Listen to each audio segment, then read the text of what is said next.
Okay, so I'm CammyG and I wanted to just make a quick video basically talking about the changes they made to some certain traps and how it's going to what the hell how it's going to affect my videos and what order they're coming out and that sort of stuff.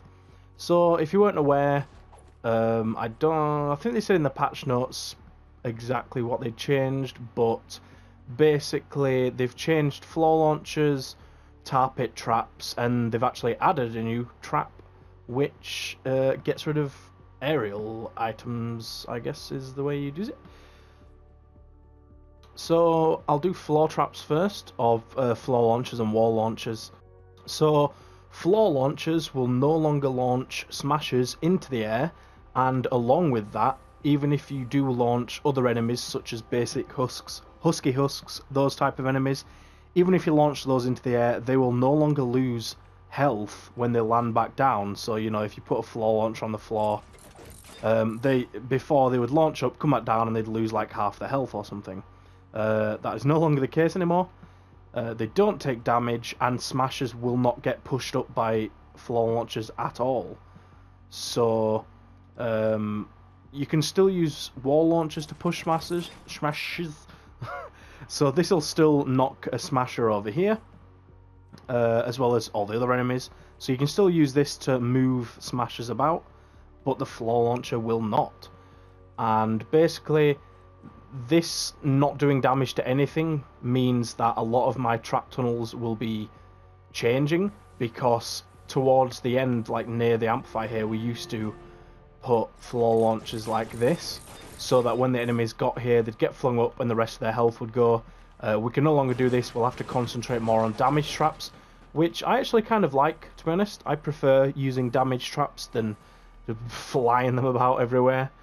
So yeah, so I'll need to change quite a fair bit due to the other traps being changed as well, which leads on to the tar pit traps. So the tar pit traps have been changed so that when they spew gas, the enemy that comes underneath will get hit and they'll take damage, but as soon as they leave this area, even if they've only been hit twice, for example, they'll stop getting hit as long as they're not underneath the gas.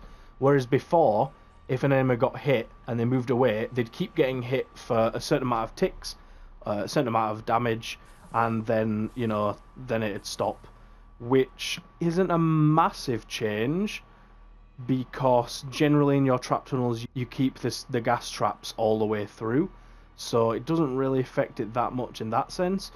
But say at the start of our trap tunnels, when we have like an entrance like this, and then we have a wall launcher here which we knock them back out because we want them to get hit by the gas trap again, they're only going to get hit by this gas trap while they're underneath it, so it's not as an efficient of a method anymore to use wall launchers to send stuff back out of the trap tunnel.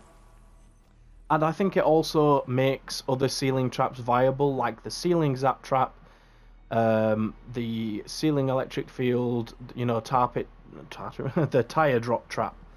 They all become more viable.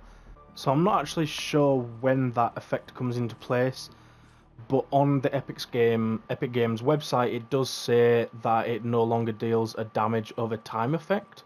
So I don't know if they still need to update that, when it's going to come in, but you know, as far as I know from their information, it will be a change that's coming in. So yeah, there's that. And then there is a new trap which I haven't upgraded it, but anti-air trap. So this just destroys incoming enemy projectiles. The base durability is 33. I think it's less than that. I think I just have that because of some perks that I have on or something. I think it was 20 something. But basically that's not a lot. 10 seconds reload time, so you know, that's pretty long. Now, I was hoping this would be something good enough to replace lobber shields. So if you didn't know what lobber shields were, you basically just make, like over there, a massive shield basically to stop flingers and lobbers from being able to, you know, throw their stuff at the amplifier. Now, this trap does kind of allow you to get away from that, because if you spread them around enough, they only have a certain amount of radius. I'm not sure exactly what it is, but from what I've seen, I'd say it's about 2 to 3 blocks radius. So if you put one here, it would cover to about, you know, there. Same this way, it would go 1, 2, so about over here somewhere. Same upwards, so you know it makes a sphere around where you place it basically. It's not a massive radius, but as long as you dotted them around your amplifier and your trap tunnels, it would stop stuff. But then there is the problem of it's only going to stop 33 things overall. It's only going to stop one thing every 10 seconds, and if you've got 3 lobbers, or 2 lobbers and a flinger, 2 flingers and a lobber, you know, whatever, even if you had one enemy, I'm pretty sure they throw more than that. Now, you definitely, obviously, can make perks. You can see one's reload speed on there if I leveled it up. So, you know, I think there will be a way around this. You probably want to go, like, I don't know, if you could build it, you probably want to go, like, 2 reload speed, 4 durability or something. You're going to want a lot of durability on it. I don't know if there's a perk for range. There's no stat for range, so I imagine there isn't a perk for it. But yeah, basically, so when I do my trap tunnel videos, I'm not going to be showing lobber shields again. I was going to be, in my previous videos, doing one video to cover the entire map at the end. But I think now, when it comes to lobber shields, build all the trap tunnels how I make them. You know, you might need to tweak them every now and again.